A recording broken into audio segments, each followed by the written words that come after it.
necesitan las formas de educación, evaluación. Son preguntas durísimas. Ahora, no tienen una respuesta, son preguntas retóricas, como lo ven en la construcción. Pero la pregunta sería, ¿cómo ocurrió históricamente hablando que para poder formar a alguien hoy en Colombia es necesario un esquema de evaluación y un esquema de evaluación por competencias? En la idea loca de la competencia que este doctorado ha asumido, se reconoce que la competencia no es la única manera de evaluar. Sería posible establecer relaciones distintas con las producciones de conocimiento en el orden de su potencia y no necesariamente en el orden de su desempeño. Es simplemente un ejemplo. Y la tercera pregunta con la que voy a terminar, y entonces, ¿qué es eso que es experimentación? ¿En qué radica la potencia ontológica de la política de la experimentación? ¿Por qué es relevante para la identificación social plantear alternativas sobre crecer, pensar, actuar, asociarse, producir, amar? El famoso aforismo 324 de la Gaia Ciencia, de papá Nietzsche, pues la Gaia Ciencia es un texto fabuloso para leer, pero pues les recuerdo que 324 es, tengan una razón, es muy interesante. Dice Nietzsche, in media vita, ¿no? Nietzsche cree que hay un momento en la vida, sin importar cuántos años tenga uno, en el que uno es por fin consciente del tremendo impulso vital que encarna. No siempre es así, pero hay un momento en el que uno se ve desbordado de vida, y en el que reconoce que el impulso vital está ahí. In media vita. No, la vida no me ha decepcionado. Contra todos aquellos que insisten que hay una posición nihilista en Nietzsche, no, la vida no me ha decepcionado. Por el contrario, de año en año la encuentro más verdadera, más deseable y más misteriosa. Y la es un tipo increíblemente enfermo al que le duelen muchas cosas, que tenía enfrentamientos durísimos consigo mismo, con la locura. Desde aquel día, ojo, desde aquel día que descendió sobre mí el gran liberador, el pensamiento de que, más allá de si eso es, bueno, el pensamiento de que la vida podría ser un experimento del hombre de conocimiento. La vida como un ejercicio experimental. Piensen en el sentido de la vida en la cuestión kantiana que organizamos. ¿Ven? La explosión de la libertad implicaría una explosión de la libertad en un enfrentamiento rarísimo entre la libertad y razón. ¿Ven? Pero aquí aparece el hecho de que la vida puede ser un ejercicio, un experimento del hombre de conocimiento. Pero dicen que es un problema, se necesita conocimiento básico. Es decir, no se puede experimentar de cualquier modo, se necesita conocimiento. Y si lo revisan bien, también se necesita crítica. Es decir, no se necesita únicamente conocimiento en el orden de tener acceso a unas ciertas formas de conocimiento, sino también se necesita un trabajo crítico. Y no un deber, no una fatalidad, no un engaño. La vida como una posibilidad experimental.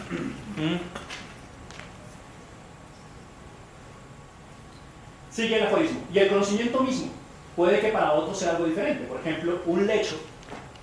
Nietzsche se burla de la academia en la que él participó, recuerda, el profesor emérito de la Universidad de Basilea, en la que usted construye un nicho en la que puede descansar tranquilo.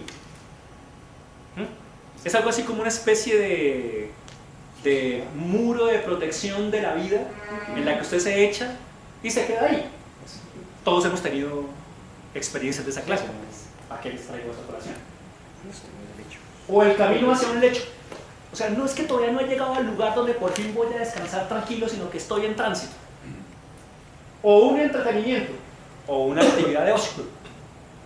Porque recuerden que el pequeño burgués de su época cree que el acceso a la ciencia es casi siempre eso. Para mí, es un mundo de peligros y victorias. Ahora, pues Nietzsche, la posición nietzscheana. Pero el problema es que es un ejercicio de experimentación. Y en tanto que es experimentación, no es esa posición cómoda, ¿no? En el que los sentimientos heroicos también tienen sus sitios para danzar y luchar. Bueno, saben que danzar y luchar son las dos posiciones del dios, ¿no? ¿Qué? Pues tu papá Dioniso, ¿no? No creían en un dios que no supera bailar, dice Nietzsche, en el sentido de que danzar es pararse en la punta de los pies y no quedarse en ninguna profundidad, ¿ven? No aceptar ningún aspecto profundo metafísico para nada, sino danzar. Y al mismo tiempo luchar, porque no sé si saben en la historia de Dioniso su terrible poder de destrucción de ciudades. Cuando alguien se mete con el dios, pues la ciudad lo paga y lo destruye a todos. Dioniso no es un dios compasivo.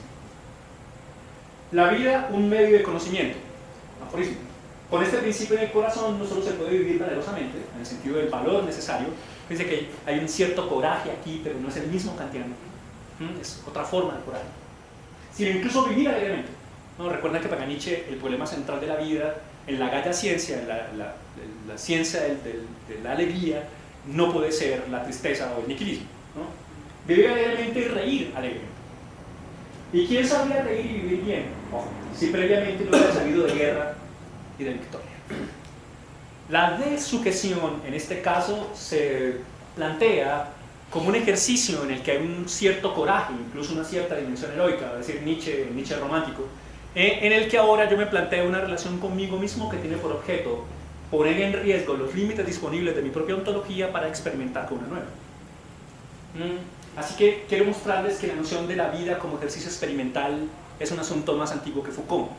Y en la porción nietzscheana, que se conecta con sus diferencias, con la cuestión de la potencia en Spinoza, aparece una cierta interacción ético-estético-política en la que la vida podría ser un experimento, en la que implica una relación de uno con uno, ética, una relación con la posibilidad creativa de uno mismo, estética, y una posibilidad de relación de poder con uno mismo y con los demás, política. En cada ilustración, Foucault propone el problema de la experimentación, asumiendo, ojo con lo que estoy diciendo, que la actitud experimental, que ese ethos del que él habla, esa relación con la virtud, es necesariamente una actitud experimental. Es decir, la posición actual de la crítica no puede ser simplemente una cierta forma de conocimiento, es necesariamente experimental. Sí. Pero para que no se trate simplemente de la afirmación o del sueño vacío de la libertad, me parece que esta actitud histórico-crítica debe ser también una actitud experimental. Quiero decir que este trabajo realizado en los límites de nosotros mismos, estamos en nuestros límites, reconocemos cómo han sido construidos, y ahora en ese trabajo en los límites, fíjense, eso lo dice Foucault, pero también lo digo yo, no hay otra cosa que límite. Lo que somos es un conjunto de límites, estamos en el límite, pero hay que ubicarse en el límite del límite para llevar a cabo ese ejercicio.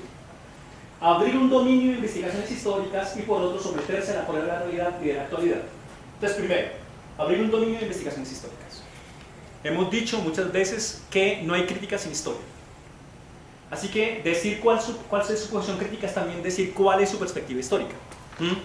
Pero la investigación que usted va a hacer es necesariamente histórica. O sea, involucra necesariamente unas relaciones con la historia. Y habrá millones de posibilidades, pero hay dominios claros. O sea, un problema epistemológico. Pero por el otro, someterse a la prueba de la realidad y de la actualidad. Someterse a la prueba.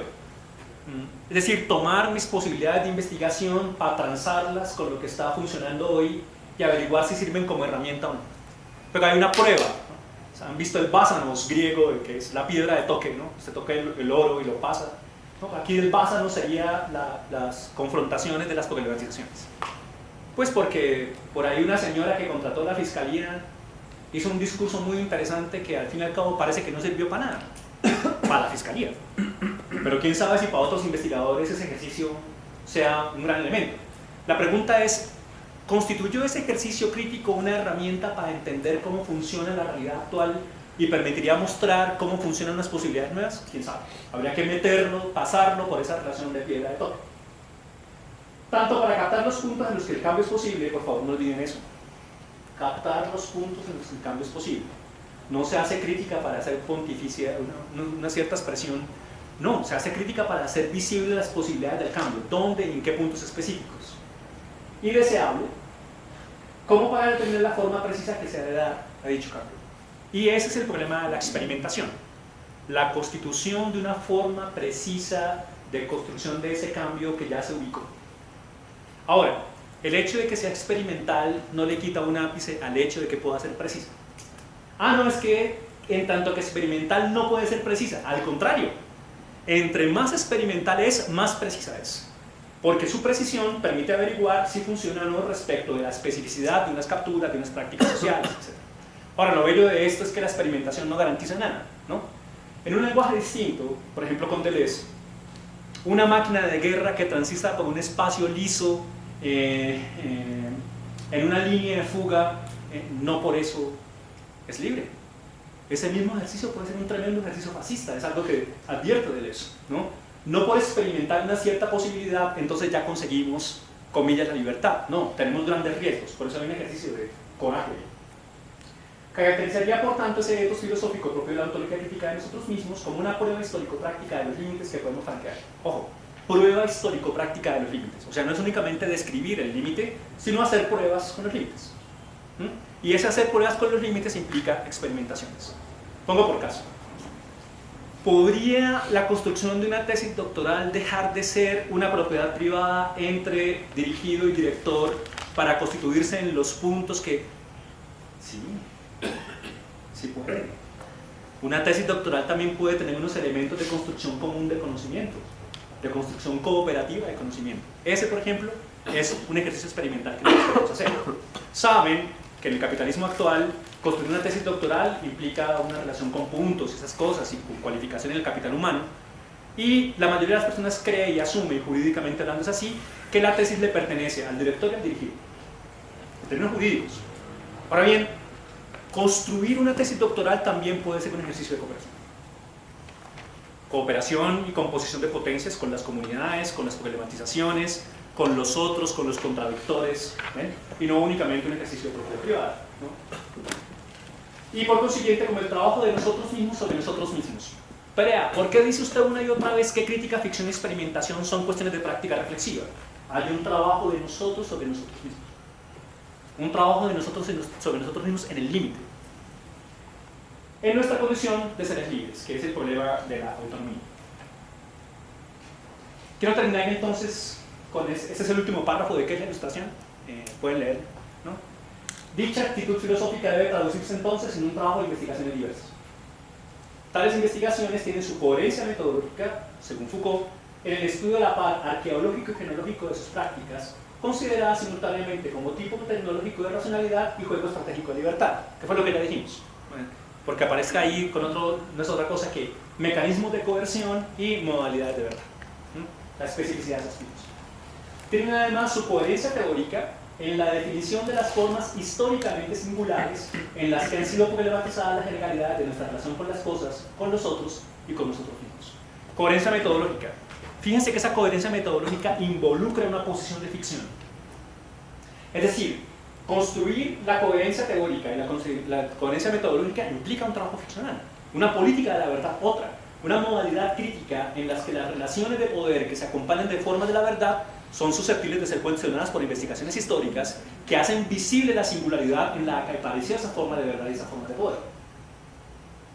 Y tiene su coherencia práctica, el problema de la experimentación, el problema ético, estético, político, en el cuidado puesto en someter la reflexión histórico-crítica a la prueba de las prácticas concretas. Un cuidado, un cierto ejercicio. Dentro de eso está lo que yo llamo con Foucault sistema de reversibilidad. Cuando yo desencadeno una relación de poder utilizando mi autoridad académica o mis aspectos de verdad, por ejemplo, esa posibilidad siempre debe abrir un modo de reversibilidad de la relación de poder. Hemos dicho, por ejemplo, en este ejercicio, que lo bello de la crítica es que siempre es susceptible de crítica. Y cuando abrimos la crítica de la crítica, estamos instaurando un sistema de reversibilidad. Es decir, no le permitimos a una posición de única autoridad académica, sino que le permitimos a ese ejercicio funcionar como herramienta de liberación de posibilidades. Sistema de reversibilidad. Con eso tendríamos una cierta precaución de orden ético, pero al mismo tiempo un ejercicio de experimentación que ataca específicamente unas ciertas formas de ser, actuar, pensar, vivir, amar. ¿Ven? En este, por poner muchos ejemplos. La cuestión aquí está en que la experimentación es compleja, es difícil, pasa por un cierto ejercicio reflexivo y pasa mejor por tres ejercicios reflexivos, uno que es la crítica en términos de las consideraciones históricas, otro que es la ficción en el orden de la posibilidad de reconocer cómo la verdad ha sido construida y cómo podría una verdad enfrentarse a otra, y en términos de experimentación en tanto que tratamos de vivir de otra manera desde un cierto ejercicio reflexivo. Termino diciendo que, y escucho sus preguntas, sí,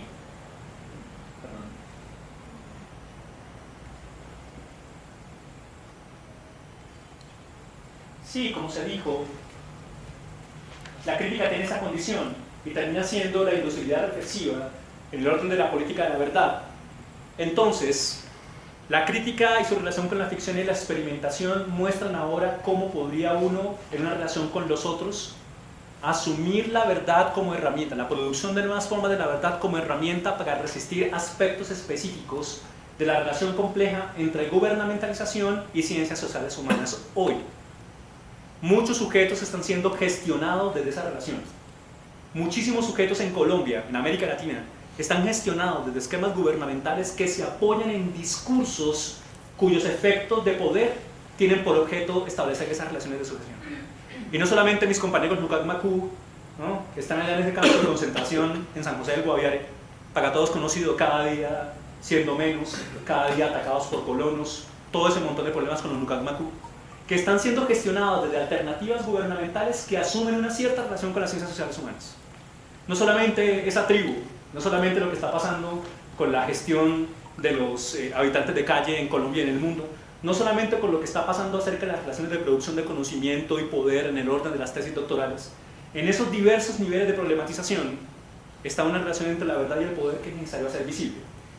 En este orden de ideas, el doctorado en estudios sociales en este aspecto quiere señalar que un núcleo vacío, pero de convergencia de las diversas cuestiones críticas, tiene que ver con esa relación compleja entre la crítica como política de la verdad, la ficción como un modo de construcción de la verdad en el doble sentido de entender cómo ha sido producida, pero en el sentido de construir nuevas formas de la verdad, y experimentación como elemento que conecta en términos prácticos, éticos, estéticos, políticos, los elementos anteriores. Ese ejercicio es el que quería hacer visible este profesor en el marco de la exposición de hoy.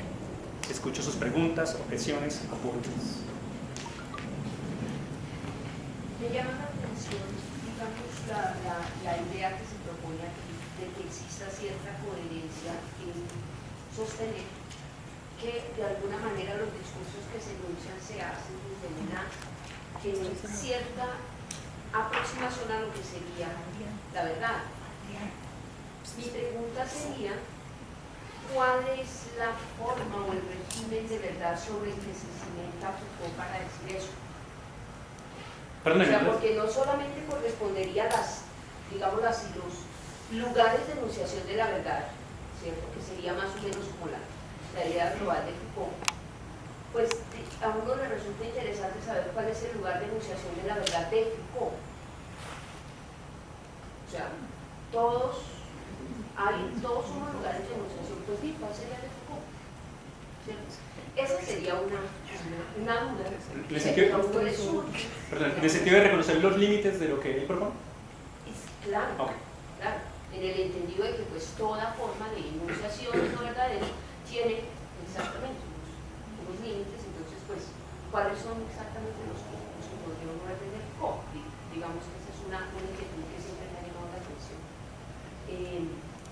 Casi que eso obviamente obligaría a saber qué queda por fuera en esas formas de enunciación verdadera. ¿Qué cosas, metodológicamente hablando, quedarían sin asir en ese lugar de enunciación? Sí, eso es genial. Básicamente porque, déjame poner este ejemplo. Estando en una reunión Claxo en Costa Rica acerca de cuestiones feministas, ¿no? Es imposible que un santandereano macho heterosexual con corbata sea feminista, es imposible en América Latina. Estábamos hablando sobre la cuestión de la crítica, propusimos una investigación a nivel latinoamericano acerca de en qué sentido los feminismos son críticos y al día de hoy nadie nos ha contestado. Le pueden preguntar a Claudia para que vean que eso es real. Estábamos hablando sobre eso y yo estaba explicando los aspectos genealógicos de la cuestión de la crítica y de pronto se levantó alguien a decir: el feminismo ya es crítico, ¿usted qué hace? Kant es blanco, europeo, poseedor de propiedad privada. Eso es real, es completamente real. Eso no le quita un ápice al hecho de que hay unas consideraciones históricas que tener en cuenta justamente para entender los límites. Pero acusándonos de eurocentrismo, por ejemplo, es inevitable que cuando yo hablo sobre estas cosas, algunas personas digan que lo que yo estoy haciendo es reproducir un esquema eurocéntrico, cosa que no es cierta, pero que para una visión sí. Y entonces tengo que decir, por ejemplo, en esas perspectivas, que cuando se cita a Marx y cuando se cita a Simone de Beauvoir, se está hablando de europeos. Ah, no, espérate, no, es que Simone de Beauvoir sí, ella era burguesa, francesa, pero es que Simone de Beauvoir escribió cosas que... Sí, yo no quiero decir que no sea útil establecer los límites. Lo que sí me parece, aprovechando su intervención, es que es muy importante establecer los límites para evitar tentaciones como esas. Usted está hablando de una noción de crítica que necesariamente deja fuera América Latina y lo hace porque en lugar de enunciación es un profesor del Collège de France. No, más bien quería decir que dejando claros los límites de cómo emerge esta posición de crítica, también puede preguntarse uno cómo puede usarlo. Yo no creo que el propósito de estos ejercicios analíticos, que no solamente voy a hacer yo, sino todos los profesores, sea únicamente establecer el lugar de enunciación. En sentido estricto, quiero decirle que la serie discursiva crítica, ficción, experimentación no está en ninguno de los tres. De otro modo, ninguna de las versiones que está propuesta está diciendo que hay una relación crítica, ficción, experimentación. De alguna manera, eso es lo que este doctorado quiere ofrecer, y ese doctorado quiere ofrecerlo desde un conjunto de deliberaciones que nosotros mismos creamos. Así que si usted nos pregunta cuál es el lugar de enunciación, pues nosotros diríamos que este es un punto, pero nuestro lugar de enunciación es la serie discursiva crítica, ficción, experimentación. Y eso se va a hacer visible a lo largo de las... ¿Pero para qué? Queremos mostrar cómo esas herramientas analíticas permitirían cuestionarnos acerca de nuestras ideas de crítica. Porque, fíjense, para todos, es bastante extraño que haya tan pocos textos sobre la pregunta sobre la crítica. Me explico. Hay muchos textos de carácter crítico, muchos ejercicios críticos, pero muy pocos que digan qué es eso que es la crítica, así como lo hace. Es muy raro. Es difícil de conseguirlos. De hecho, si consiguen más, les agradeceríamos porque tenemos muy pocos referentes al respecto. Casi siempre termina pasando que lo que tenemos que hacer es ir a ejercicios de crítica para deducir de esos ejercicios de crítica qué se entiende por crítica. Casi siempre, ¿no? El trabajo de Boaventura de Sousa, mostrando cómo hay una cierta discontinuidad, pero al mismo tiempo relación de la crítica del norte con la crítica del sur-sur, con la epistemología, pues es un trabajo decente. Muestra que hay unos límites y al mismo tiempo unos usos. Sin embargo, plantear el límite de una posibilidad crítica deja abierta la pregunta por la posibilidad de uso como herramienta. Si alguien me pregunta a mí si lo que expuse fue la filosofía de Foucault, tendría que decir que no. Tendría que decir que hice visible algunos aspectos con una posición interesada, mostrar la relación crítica, ficción, experimentación posible. Y siendo eso así, el propósito de este ejercicio es señalar cómo podríamos nosotros poner en riesgo nuestra propia idea de crítica, que no siempre es tan clara. Así que quizá habría un primer momento en nuestra posición, y es, oye, cuando digo de mí mismo que soy investigador social, ¿cuál es mi idea de crítica? Tengo que decirle, mis compañeros estar aquí presentes, fue el primer trabajo que tuvimos que hacer. Porque, claro, o sea, alguien dijo la crítica, eso no sirve para nada. Ahí, está registrado. Hasta otro momento en el que alguien dijo, bueno, pero es que ¿cuál crítica es la que es la verdadera crítica? No, es que no necesitamos una verdadera crítica. Pero más allá de eso, hay una pregunta seria por qué entiende el investigador, estudiante investigador que está aquí y ahora, por su posición crítica. Y en ocasiones alguien critica, ¿no? Alguien me dice, es Foucault puro. Y yo le digo, bueno, planteo una posición distinta y entonces cita a otro autor. Genial, qué maravilla. Pero entonces sería un ejercicio de polémica absurdo e inútil decir que usted me acusa de Foucaultiano y yo lo acuso de X. No, más bien nos salimos de esa manera de pensar las cosas y nos preguntamos. Cuando yo planteo un ejercicio que se ocupa de investigación, que se ocupa de esta problematización, ¿qué entiendo yo por crítica? 1, 2, ¿cómo entiendo unas formas de producción de conocimiento en tanto que ese problema es susceptible de ser convertido en objeto de una cierta reflexión, en un cierto ejercicio de análisis? Y al mismo tiempo, ¿qué posibilidades experimentales surgen de ahí? Es cierto que Foucault era francés, profesor de Collège de France, le costó trabajo declarar que era homosexual, pero lo hizo al final, conectado con unas luchas de órdenes muy distintos a los nuestros, pero también es cierto que el trabajo que inauguró sirve como herramienta hoy para cuestionar una cierta ideas de crítica. Yo quisiera que quedara claro en el imaginario, por decirlo así, que el propósito de este ejercicio no es decir que esto es la crítica. Mejor decir que esta es una reflexión disponible sobre la crítica que nos hace una invitación seria a nosotros. Cuando nosotros decimos que nuestro trabajo es crítico, ¿qué entendemos nosotros? Digamos que yo no busco una interpretación tan vulgar del sentido teórico, porque es que cuando usted me dice Foucault es francés, Foucault es profesor, ahí no me está diciendo nada, porque es que a mí lo que me interesa es la relación con su teoría. ¿Sí? O sea, claro, me interesa el juego que ocupa su lugar de enunciación en su teoría. ¿Sí? Entonces, pues, que Foucault es francés, que era profesor, pues sí. Lo mismo pasa con Lacan, sí. Desafortunadamente no puedo hacer esa casa. Pero por eso no me está diciendo sí, claro, nada, ¿sí me entiendes? Entonces, digamos, no puedo hacer eso acá en la exposición. Lo que yo busco, digamos así, es mirar dentro de la exposición Foucaultiana, pues lo digo porque interpreto que ustedes más cercano de pronto en su conocimiento de Foucault que nosotros, o por lo menos que yo, cómo buscar, ¿cierto?, en su planteamiento teórico ¿qué existiría en esos cortes? Porque, a ver, a mí me llama la atención una cosa que usted dijo y que suena interesante, por ejemplo, cuando uno ve y contrasta el concepto de crítica de Foucault distinto al que utiliza Marx. Si usted recuerda, todo el trabajo de Marx es crítica. Crítica de la economía política, crítica de la crítica crítica. O sea, usted dice, ¿quién habla más de crítica? Desde la crítica más bien, sin necesidad de hacer un enunciado epistemológico de lo que la crítica es como Marx. Entonces hay una cosa que me llama la atención en lo que usted dijo, y es que hay un sentido, de alguna manera, que uno podría deducir en Foucault, y es que lo crítico es incompleto y parcial. ¿Sí? Mientras que para Marx, el concepto de crítica es totalizante. Es un poco en contraste con Foucault. Es casi su opuesto. Entonces, por eso mi cuestión sería intentar saber por qué en Foucault, digámoslo así, existiría una relación desde su lugar de enunciación y qué consecuencias traería eso a abordar la crítica de esa manera. Sí, le agradezco mucho, sí, usted tiene toda la razón, pero debe reconocer, por favor, concédame que no puedo agotar semejante pregunta en el propósito de una exposición como esta. Sobre todo porque la diferenciación de los sistemas críticos, por ejemplo, lo que usted acaba de hacer, es justamente algo que queremos conseguir. Es decir, usted no me ha dicho su nombre, disculpe. Sandra. Una de las cuestiones que queremos conseguir es que los estudiantes investigadores puedan tener esa claridad en los diferentes sistemas críticos, o sea, que no asuman una posición de crítica, pero que sí puedan hacer esa distinción y que sepan al mismo tiempo que tienen esa distinción clara por qué razones la especificidad de su problema los invita a asumir una cierta posición.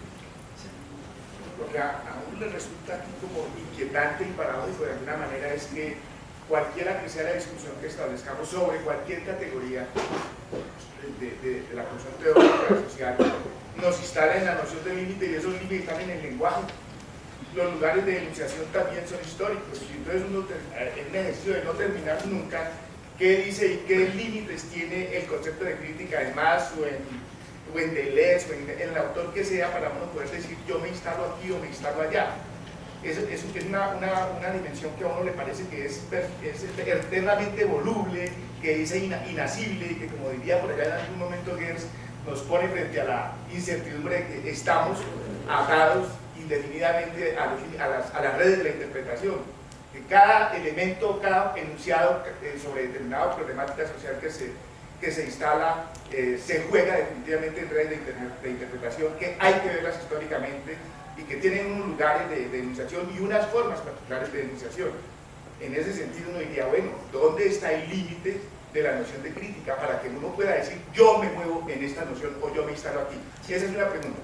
Y queda otra dimensión aquí que pues a mí me inquieta mucho, y es si en esta perspectiva de la crítica ilustrada, pues que es la forma como de alguna manera se entiende la lógica de la crítica, que no puede ser si no es ilustrada, el papel se reduce simplemente a mostrar los caminos para la dessujeción, mostrarlos, decir, por esa pretensión de ilustración, decir, este es el camino, ¿cierto? O más bien a comprender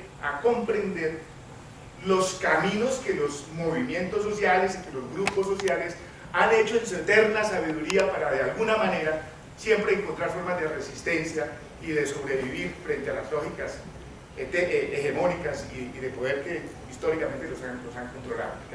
Son como dos escenarios distintos para uno preguntarse por el papel de la crítica. Yo le agradezco, Pedro, porque eso muestra la relevancia de lo que estoy sosteniendo desde una perspectiva distinta, y es el problema de la crítica de la ficción de experimentación como prácticas reflexivas. Es decir, hay un momento en el que estaríamos tentados a solicitar una especie de certeza en el límite, por decirlo así, y en eso terminamos siendo más modernos que Kant. Es decir, o sea, le pedimos al límite que sea certero, pero por otra parte reconocemos que hay una producción histórica del lenguaje, etc., y reconocemos que se trata de un asunto también de apuesta. ¿Dónde estaría nuestra apuesta, por decirlo así? Nuestra apuesta tiene que ver con que estamos persuadidos de que la exigencia de los límites del lenguaje y la especificidad que usted tiene la provoca el problema, no una teorización. Eso es difícil porque casi siempre ha ocurrido lo contrario, es decir, nos ubicamos en unos límites que han construido unas teorías de formalización, etc., y suponemos que esos límites son los límites de los problemas sociales. Nosotros queremos hacer un esfuerzo, no es sencillo, y movernos al hecho de que los límites los delimitaría, perdónenme la redundancia, el problema y no la posición teórica. Pero eso no le quita un ápice al hecho de que hacer un análisis de esa clase implica unos criterios claros. Y en este caso, uno de esos criterios claros es, por ejemplo, voy a decirlo así, estamos aplicando eso en la línea de sujeto, ¿cuál es la ontología de mi problema? Es decir, cuando yo reconozco que hay unas problematizaciones, en esas problematizaciones, ¿cuáles son las ontologías que se mueven? Así, por ejemplo, describir la ontología de una perspectiva indígena es una cosa muy distinta de describir la ontología de una posición afro o una posición LGTBI. Y sin embargo, hay momentos en los que criterios de análisis se cruzan por todas esas ontologías, transponiendo de manera un poco atropellada las posibilidades de análisis. En el afinar de la crítica que queremos establecer acá, querríamos decir que la exigencia la hace el problema. Pero por otro lado es una práctica reflexiva y eso implica que es abierta, que está en constante cambio, que no mantiene una verdad total, sino que siempre es susceptible de cambio de acuerdo a las relaciones con el empírico y de la prueba histórico-práctica. En ese orden de ideas, la problematización como tal nos hace también cuestionar nuestra fe en límites definitivos para reconocer que los límites están siempre dados por esa relación pragmática, si usted quiere llamarlo así. Lo que nos lanza de ese problema reflexivo al problema de la experimentación como reflexividad. Usted se imaginará, Pedro, la obsesión que tengo yo por reconocer que la experimentación es una práctica reflexiva y cómo se conecta con la indocilidad reflexiva que está señalada aquí. Yo me pregunto, con Foucault y con otros, invitado por ellos, ¿cómo podríamos generar posibilidades de experimentación en términos de una cierta reflexividad, una relación de uno con uno, pero también de reflexión en el sentido de producción de conocimiento, etcétera, que funcione como indocilidad, como herramienta de enfrentamiento a... En ese caso, la experimentación tiene un asunto difícil ahí, que implica, como ya hemos dicho, una cierta relación con un cierto coraje, con una cierta apuesta, una cierta decisión, y que implica, ahora sí estoy en su terreno, usted sabe mejor que nadie esto, implica un tremendo problema estético. Y un tremendo problema estético en el que incluso puede decirse que la ficcionalización de unas reglas metodológicas puede ser perfectamente un ejercicio literario. Ahora, alguien podría venir aquí a decir, ¿a usted qué le pasa? Es imposible ocuparse de una problematización social desde una reflexión literaria. ¿Sabe? Eso depende de lo que el problema exija. Pero digamos que hay unas apuestas ahí que están completamente abiertas y que en este momento no podemos ver porque hasta ahora estamos iniciando la experimentación, por decirlo así. La relación de la crítica con el problema y, digamos, yo lo veo como muy tautológico, ¿no? En el sentido de que cuando uno marca, digamos, los límites de esa crítica hacia el problema, de alguna manera termina siendo, digamos, el producto como una paradoja, como una tautología. Y para eso me viene a la mente un autor que a mí me sirvió mucho para estudiar los problemas tautológicos del lenguaje, inclusive, digamos que es George Spencer Brown, que incluso se utiliza en la matemática para la lógica de fractales, lógica no lineal, ¿no? Que a veces puede servir para estudiar fenómenos, por ejemplo, como las crisis sociales o este tipo de cosas.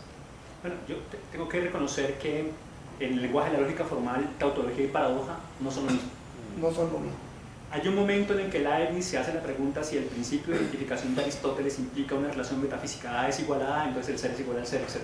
Y en los problemas de la complejidad hoy se dice que A es igual a A, pero que entre A es igual a A hay un conjunto de transformaciones que implican multiplicidad. ¿Sí? Yo soy igual a mí mismo. Así que si hay un problema serio en la relación entre lógica para consistente u otras formas de lógica y el principio de identidad hoy tiene que ver con la destrucción metafísica del principio de identidad para decir que todo es perspectiva. Siendo eso así, siendo todo perspectiva, siendo todo eso mutación, habría una cierta relación entre tautología y paradoja, pero yo no me atrevería a decir que tautología y paradoja son lo mismo. Ahora, hay otro momento en el que puede reconocerse que las reglas de producción de conocimiento son, como decía ahora con Pedro, son ficcionales incluso en el sentido literario. Hay discusiones contemporáneas que muestran que la ciencia ya no sería lo que entendíamos que era la ciencia en el sentido moderno, sino realmente un ejercicio de creencia sostenido por regla y regla ficcional. Así que alguien podría trabajar hoy, hay muchas personas haciendo eso, mostrando cómo las reglas científicas son realmente reglas literarias. Bueno, tenemos un científico duro aquí, se va a parar y va a decir que eso es imposible, a veces sin embargo la pregunta sigue siendo la misma. ¿Cómo se construyen las reglas de producción de un conocimiento que se asume como verdadero, susceptible de usarse en una relación de poder? ¿no? Esa es la... Yo les agradezco muchísimo haber soportado esta clase. Nos vemos recuerden que los seminarios de línea empiezan esta semana y vuelven a tener clase la semana entrante, tal como aparece en el sistema. Este seminario tiene su continuidad en 15 días. Que pasen feliz día.